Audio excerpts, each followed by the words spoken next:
Assalamualaikum warahmatullahi wabarakatuh. Kembali lagi ya teman-teman di channel Dini Hari dengan gua di sini Mas Abrel yang akan menemani kalian, yang akan membawakan cerita horor untuk kalian ya. Siap untuk merinding? Cerita yang akan gue bawakan di sini ditulis oleh Mas Pen dengan judul Pendakian Selasa Kliwon. Kalian bisa langsung follow Twitternya, linknya udah gue taruh di deskripsi. Dan buat kalian yang pengen baca secara langsung, link ceritanya juga udah gue cantumin di deskripsi. Jadi jangan khawatir ya. Sebelumnya terima kasih banget ya buat Mas Pen yang udah ngizinin saya untuk membawakan cerita horornya di channel Dini Hari. Tanpa langsung berlama-lama lagi, langsung saja kita mulai ke ceritanya.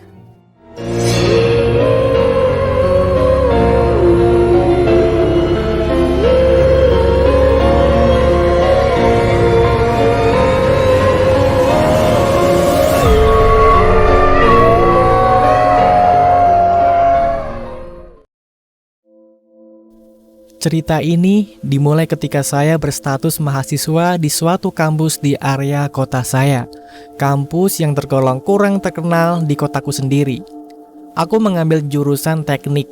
Di kampus itu, aku pun punya banyak teman baru dari berbagai kota di Indonesia.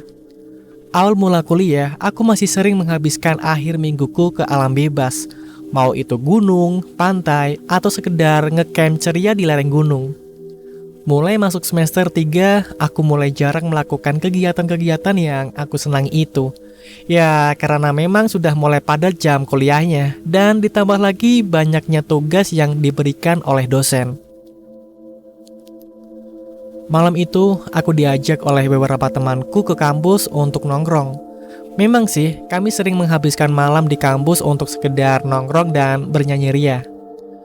Tapi, malam itu ada yang berbeda. Tiba-tiba, temanku itu membicarakan masalah pendakian. Mereka merencanakan mendaki gunung setelah ujian semester selesai, dan aku pun tentu diajak mereka. Karena aku memang terkenal yang sering mendaki di antara mereka semua. Akhirnya kami sepakat untuk melakukan pendakian setelah ujian semester selesai. Kala itu yang terpikir oleh teman-temanku hanya Gunung Sumbing.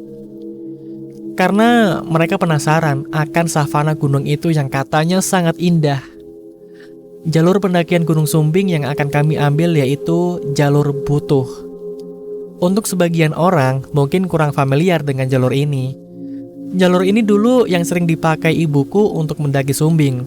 Ya memang ibuku dulu suka naik Sumbing karena rumahnya yang berada di lerengnya.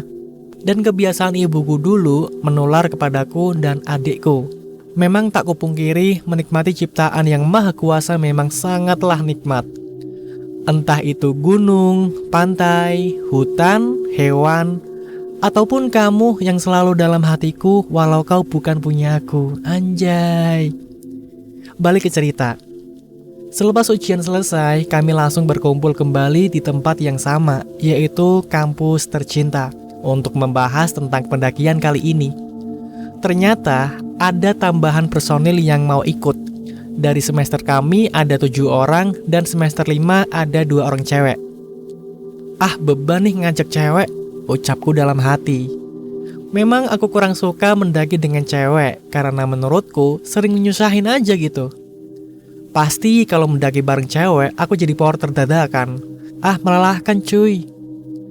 Ya sudah, mau gimana lagi, nikmatin saja. Toh ini ada 7 orang cowok kok, nanti bisa gantian bawa tasnya. Pikirku mendamaikan suasana otakku yang masih panas dengan ujian-ujian yang baru saja kulewati. Akhirnya kami membagi tugas untuk mempersiapkan pendakian itu dan menentukan hari apa yang enak untuk mendaki. Kami pun deal untuk mendaki di hari Senin, tanpa kusadari kalau hari itu malam Selasa Kliwon. Setauku, malam Selasa Kliwon itu lebih mengerikan ketimbang Jumat Kliwon. Selepas kumpul, kami beranjak untuk balik ke rumah atau kos masing-masing. Paginya, kami menyiapkan semua yang kami butuhkan untuk pendakian besok Senin. Pagi-pagi sekali, sebut saja Lau. Ini bukan nama sebenarnya ya. Lau datang ke rumahku karena kami janjian semalam untuk ke tempat persewaan alat-alat mendaki. Tempat persewaan itu memang milik teman satu desaku, jadi dekat dan pastinya kami dikasih diskon. Ya maklum, mahasiswa yang belum punya penghasilan sendiri, jadi kalau ada diskon ya seneng banget. Selepas selesai mengurus peralatan, kami berdua pergi ke kosan salah satu teman kami yang akan ikut juga mendaki besok. Dia aku tugaskan untuk mengurus masalah logistik dan P3K. Akhirnya, hari yang kami nanti tiba juga. Hari di mana kami akan melakukan pendakian. Hari di mana otak yang sedari kemarin pusing memikirkan ujian-ujian itu. Kami janjian untuk mendaki siang, tapi karena memang kami kebanyakan rebahan dan ngobrol ke sana kemari, sore pun tiba. Ayo berangkat, udah jam 3 ini, kataku sembari memukuli mereka dengan buff yang kupegang sedari tadi. Di pendakian ini ada 9 orang. Ada aku, Lawu, Jeber, Teteng, Vino, Mai, Widya, Encun, dan Muat. Di antara mereka hanya aku dan Lawu saja yang sering naik gunung. Akhirnya, kami berangkat dari kosan kecil temanku yang sering dijadikan tempat ngumpul kami. Perjalanan dari kosan temanku menuju BC lumayan jauh, sekitaran 1,5 jam. Hatiku serasa kurang mantap di pendakian kali ini. Entah kenapa dan apa yang nantinya akan terjadi. Kami menyusuri perkotaan hingga sampai di pedesaan yang menuju arah BC, tempat yang akan kami gunakan untuk menitipkan kendaraan dan melakukan simaksi. Saat kami sampai di BC, kulihat matahari sudah meninggalkan peraduannya. Kami memutuskan untuk sholat maghrib dan makan dulu sebelum memulai perjalanan pendakian kala itu. Saat yang lain asik mengobrol di depan, aku malah asik mengobrol di dapur dengan yang punya BC. Ternyata pemilik BC sekaligus tempat simaksi itu adalah kadus desa setempat. Di sela-sela obrolanku dengan Pak Kadus itu, dia bertanya kepadaku, "Mas yakin jalan malam ini?" Tanya Pak Kadus yang terlihat serius kepadaku. "Iya Pak, yakin. Orang niatnya juga tidak aneh-aneh," balasku yang kulontarkan dengan senyuman. Emang kenapa dengan malam ini? Pikirku yang membuat hatiku makin resah. Ah, sudahlah. Yang penting niat baik dan tidak melanggar etika di pendakian. Ucapku supaya hati ini makin tenang dan mantap untuk melanjutkan perjalanan. Selepas Isya, kami mulai melakukan pendakian. Malam itu terasa aneh sekali bagiku. Tak seperti pendakian malam yang biasa kulakukan. Apa karena kami ganjil? Atau karena tadi Pak Kadus menanyakan kemantapanku untuk mendaki malam ini? Sudahlah. Tak perlu dipikirkan. Hanya menambah suram suasana saja. Karena bawaanku yang memang sedari awal sudah berat, maka aku putuskan untuk berjalan di belakang. Dan aku memang sudah biasa berjalan di belakang, tanpa memikirkan ada hal-hal yang aneh akan terjadi. Awal perjalanan kami disuguhi jalanan berbatu yang memang dibuat untuk akses warga menuju kebun mereka. Sesampainya di pos 1, jalanan mulai berubah menjadi tanah. Sampai di pos 1, kulihat teman-temanku masih kelihatan bugar sekali. Ya karena bawaan mereka yang tak terlalu berat. Kuputuskan untuk istirahat sebentar sembari menikmati indahnya lampu-lampu kota dari kejauhan. Selepas menghabiskan sebatang rokok, kami melanjutkan perjalanan lagi. Tak ada satupun pikiran negatif yang aku pikirkan, karena memang pikiran negatif akan mengganggu konsentrasi dan mental kita sendiri. Tak lama, kami melihat bekas hutan yang terbakar dan masih tercium aroma terbakarnya. Kami yang sedari tadi membawa bibit pohon memutuskan untuk menanamnya di sekitar sana. Bibit itu pemberian dari Pak Gadus setelah kami melakukan simaksi di bawah tadi. Seberes menanam bibit itu, kami lanjutkan perjalanan. Tak lama, aku dan teman-temanku terpisah karena jalanku yang terlalu lambat atau memang mereka yang terlalu buru-buru. Aku hanya ditemani oleh Muat saja, sedangkan yang lain sudah di depan. Sebelum sampai di pos 2, ada tanjakan yang jalannya didominasi oleh akar pohon yang menjuntai keluar dari tanah. Pada saat melewati tanjakan itu, tiba-tiba indera penciumanku merasakan ada bau yang tidak asing bagiku. Bau bunga kantil. Sontak aku terdiam dan memastikan bau itu benar bukan sekedar halusinasiku saja. Ternyata memang benar bau kantil. Mentalku mulai kundah sesaat setelah mencium bau itu. Di gunung mana mungkin ada pohon kantil? Pikirku yang mencoba mengingat-ingat apa benar ada kantil di gunung. Muat tiba-tiba bertanya kepadaku, "Bro, nyium gak kamu?" Kata Muat yang sambil menatapku dengan tajam. "Udah At, buruan jalan. Kamu di depan, aku di belakangmu." Ucapku menyuruh Muat untuk segera berjalan menyusul teman-teman yang lain. Mentalku mulai goyah. Hatiku yang sedari tadi kukuatkan tiba-tiba melemah. Apakah ini jawaban dari pertanyaan Pak Kadus tadi yang udah mengingatkanku untuk mendaki esok hari saja? Tak kupikirkan dalam-dalam agar otakku berpikir logis. Karena memikirkan hal-hal negatif di alam akan menambah sugesti yang masuk ke otak menjadi nyata.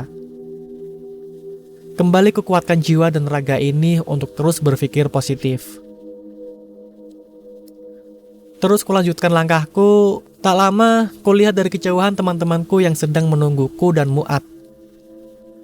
Ku teriaki mereka agar melanjutkan sampai pos 2 dan menungguku di sana.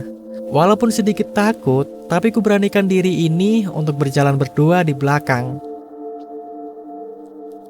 Tepat setelah tanjakan itu berakhir, bau itu mulai pudar. Entah karena angin yang mulai kencang atau memang sudah jauh sumber baunya. Sudahlah, tak kupikirkan. Sebelum pos 2, aku dikagetkan dengan sosok manusia yang hanya menunduk lesu di bawah pohon. Kusapa orang itu. "Mari mas." Tapi orang itu hanya diam membisu. Sudahlah, kulanjutkan saja perjalananku. Aku masih penasaran dengan orang itu. Ku coba tengok dan mengarahkan senterku ke pohon tempat dia duduk. Hilang entah kemana orang itu. Pikiranku menjadi lebih kacau kala itu. Aku coba menguatkan lagi dengan istighfar. Terus ku coba menguatkan mentalku kembali.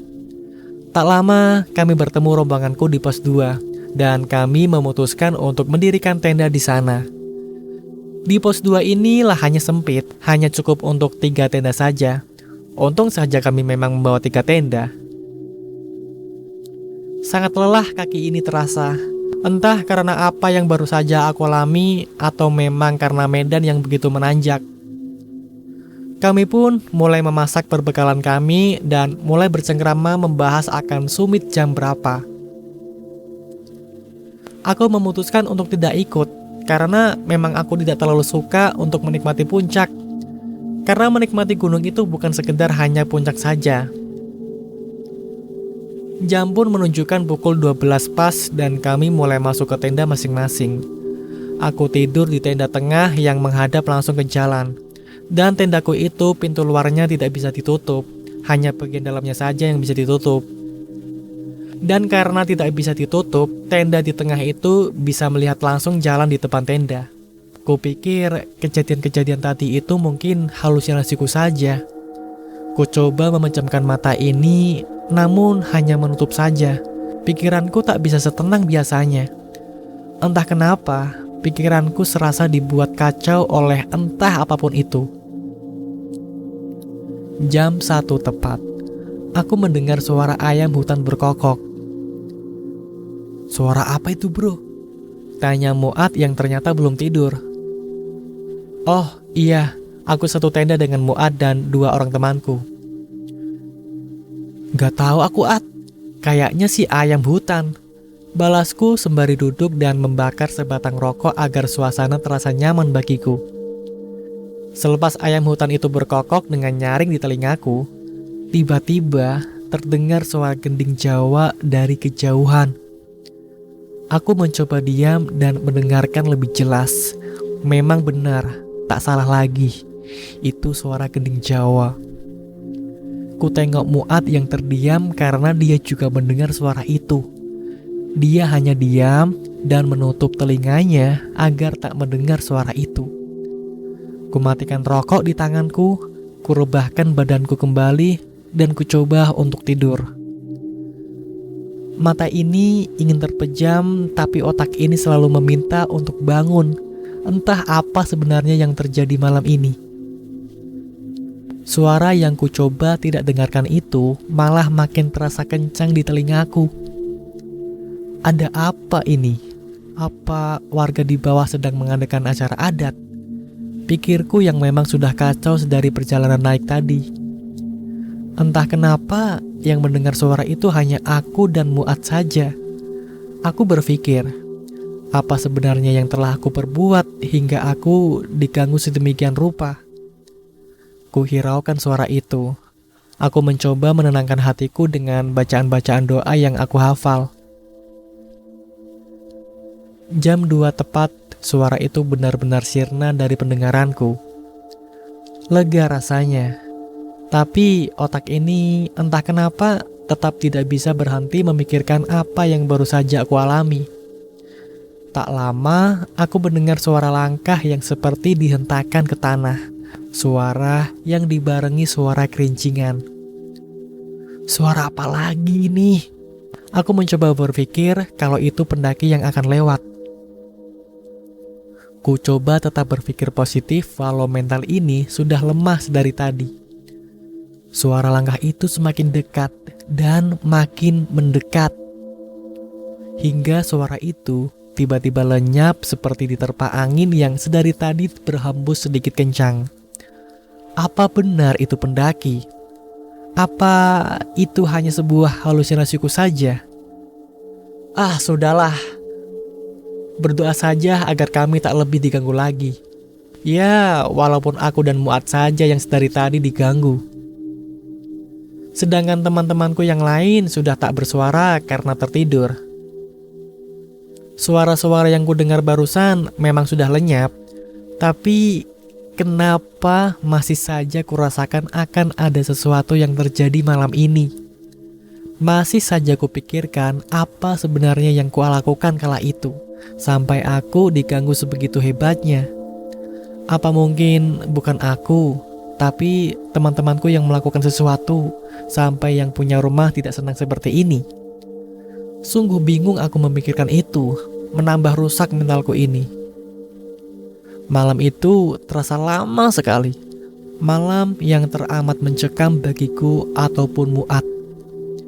Ku coba tengok ke arah Muat yang memang tidur di sebelahku. Lah, kenapa dia duduk? Gumamku yang terheran-heran. Pandangannya kosong, hanya melihat ke arah depan yang langsung terlihat jalan. Aku coba melihat ke depan dan benar saja. Ada sesuatu yang membuat mata ini tak bisa berkedip sedikit pun mengalihkan pandangannya. Sosok wanita dengan pakaian seperti sinden menari-nari di depan tenda kami. Aku hanya terpaku melihatnya tanpa bisa mengalihkan pandanganku. Tiba-tiba Muat mencoba keluar dari tenda. Sontak tangan ini sigap menggapai badannya dan memegangnya dengan kuat, walau mata ini seperti tak dibolehkan melihat ke arah lain. Lama kulihat sosok itu sambil kupegang erat badan temanku ini yang mencoba keluar tenda. Ayam hutan tiba-tiba berkokok dan sosok itu tiba-tiba hilang entah kemana. Adzan subuh berkumandang rupanya. Sungguh hancur sekali mentalku ini. Kulihat Muat diam dan masih terpaku. Ku coba menumpuk-numpuk badannya agar dia tersadar. Tak kusadari, ternyata aku berteriak saat menupuk badannya hingga membangunkan teman-temanku. Selepas kejadian itu, teman-temanku mencoba bertanya kepada aku, sebenarnya apa yang terjadi? Aku hanya diam tanpa mau membahas kejadian ini. Matahari pun seperti tahu kalau mentalku ini sudah hancur dan menampakkan sinarnya agar aku kembali waras. Malam yang sungguh takkan kulupakan. Sosok yang entah halusinasiku atau memang benar adanya. Ku coba meminta maaf yang sebesar-besarnya jikalau aku atau teman-temanku membuat mereka yang menghuni di sini merasa tidak nyaman dengan kelakuan kami. Maaf, 1000 maaf untuk mereka. Sosok-sosok penghuni gunung yang kurasa memang ada. Pagi berganti siang dan kami mulai berkemas untuk melanjutkan pulang. Aku bersyukur tak kurang satu apapun dari kami semua. Sesampainya di BC, aku mencoba menceritakan apa yang terjadi padaku dan Muat semalaman. Ternyata Pak Kades sudah mengetahui apa yang menimpaku semalam. Apa memang kami berbuat salah saat pendakian tadi malam? Sudahlah. Mungkin memang kami salah karena tak mendengar himbauan Pak Kardus kemarin, atau karena ada salah satu dari kami berbuat salah di sana. Di sini, aku hanya menceritakan apa yang terjadi pada pendakianku kala itu. Dan memang ternyata salah satu temanku melakukan perbuatan yang tidak mengenakan untuk penunggu di sana. Ingat, kalau kalian berada di alam, mau itu di gunung, hutan, lautan, atau apapun itu yang bukan rumah kalian, berbuatlah yang sopan dan jangan merusak apapun yang sudah terjaga dengan alaminya. Saya tidak ingin membuat kalian takut untuk mendaki gunung manapun. Hanya saja bersikaplah yang baik dikala kalian menginjakkan kaki di gunung. Janganlah kalian mementingkan ego kalian masing-masing, karena alam tak suka dengan keegoisan manusia. Ada pesan dari sang penulis nih. Jaga alam kita dan jangan rusak apapun yang berada di dalamnya. Salam Lestari. Selesai. Ya, itulah cerita horor yang ditulis oleh Mas Pen tentang pendakian di malam Selasa Kliwon ya, pendaki Gunung Sumbing. Aduh, merinding sih ketika tadi ada kejadian yang melihat wanita pakai baju adat Jawa menari gitu ya. Sumpah gua bacanya merinding cuy. Kalian gimana nih yang mendengarkan? Apakah ikut merinding juga? Gua harap sih merinding gitu ya, biar sensasinya tuh sama. Oke, sekali lagi terima kasih ya buat Mas Pen yang udah ngizinin saya untuk membawakan ceritanya di channel Dini Hari. Menurut gua sih ini ceritanya bagus banget gitu. Cukup berhasil lah untuk membuat gua sendiri ini merinding gitu. Buat kalian yang suka ceritanya, jangan malu-malu untuk klik like-nya ya. Dan buat kalian yang belum subscribe nih, silahkan diklik dulu tombol subscribe-nya lah cuy. Dan jangan lupa juga untuk klik tombol loncengnya agar kalian tidak ketinggalan cerita-cerita terbaru dari channel Dini Hari. Terima kasih, gua Mas Habril di sini pamit. Wassalamualaikum warahmatullahi wabarakatuh.